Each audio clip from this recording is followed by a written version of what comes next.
એકવાર આ રીતે મસાલા ભીંડીનું શાક તમે બનાવશો તો ગેરંટી છે કે તમે વારંવાર આ જ રીતે બનાવશો. હોટલ રેસ્ટોરન્ટના શાકને પણ ભૂલાવી દે એટલું ટેસ્ટી આ શાક ઘરે જ બનીને તૈયાર કરીશું. આ શાક ઘરમાં પણ બધાને ખૂબ જ ભાવશે. એકદમ ઝટપટ બનીને આ શાક તૈયાર થઈ જાય છે. આ શાક ઘરના મસાલાથી જ સુપર ટેસ્ટી બનાવીને તૈયાર કરીશું. આ શાક બનાવવા માટે 100 ગ્રામ તાજા ભીંડા લઈ લેવાના છે. ભીંડાને 2 પાણીથી ધોઈને તેને કપડાં વડે સાફ કરી લેવાના છે. ત્યાર પછી આપણે ભીંડામાં રહેલા આગળના અને પાછળના ભાગને આપણે દૂર કરી દેવાના છે. આપણે અહીંયા ભીંડો એકદમ તાજો અને કુમળો લીધો છે, જેથી કરીને શાક એકદમ સ્વાદિષ્ટ બને. ત્યાર પછી ભીંડામાં આ રીતે ઊભી ચીરી કરીને ભીંડો સડેલો છે કે નહીં તે ચેક કરી લેવાનું છે. ત્યાર પછી મોટા ભીંડાને આ રીતે વચ્ચેથી 2 કટ કરી લેવાની છે અને નાના ભીંડાને એમ જ રાખીશું. ત્યાર પછી તેમાં હળદર, લાલ મરચું, મીઠું અને 2 ચમચી ચણાનો લોટ આ રીતે સ્પ્રિંકલ કરી દઈશું.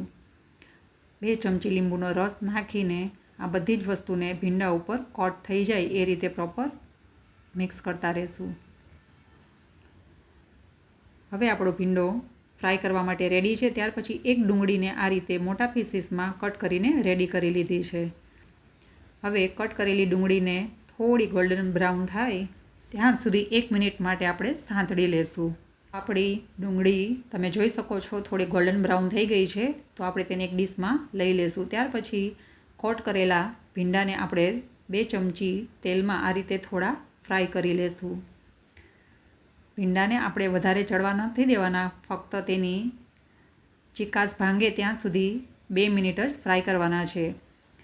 ને પ્રોપર ફ્રાય કરવા માટે આપણે તેમાં 2 ચમચી પાણી નાખીશું. પાણીના લીધે ભીંડો ચવળ નહીં થાય અને પાકી પણ જશે. 1 થી 1.5 મિનિટ સુધી ભીંડાને આપણે ફ્રાય કરવાનો છે. 1 મિનિટ થાય એટલે ભીંડાને આપણે ડીશમાં લઈ લેશું.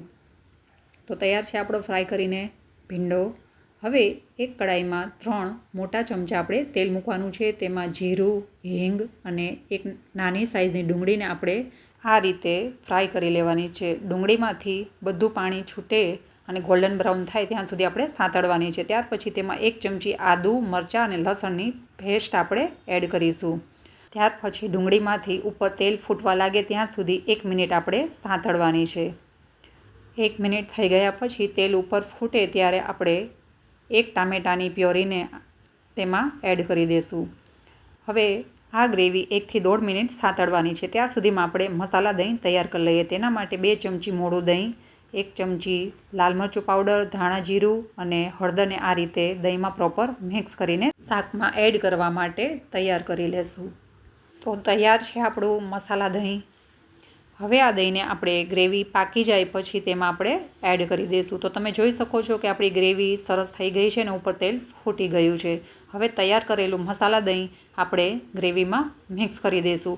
આ રીતે દહીં નાખવાથી દહીંમાંથી પાણી પણ નથી છૂટતું અને મસાલા સાથે સરસ ભળી પણ જાય છે.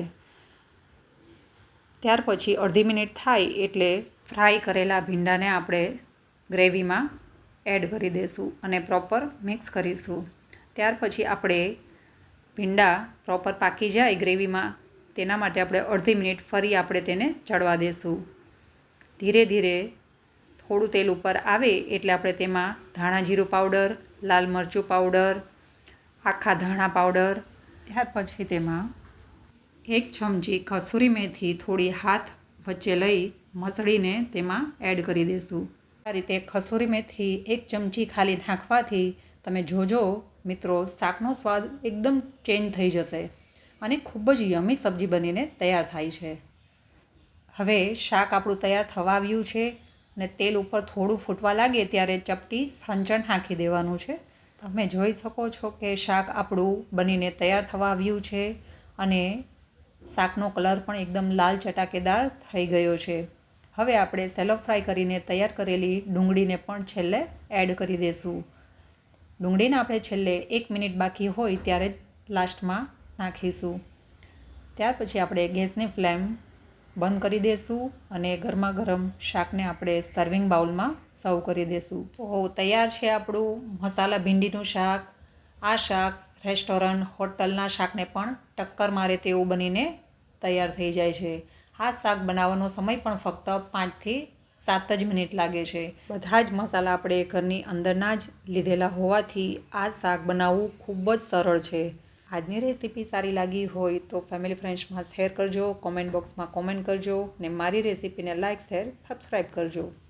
તો ફરી મળીએ એક નવી રેસીપી સાથે. Thank you for watching.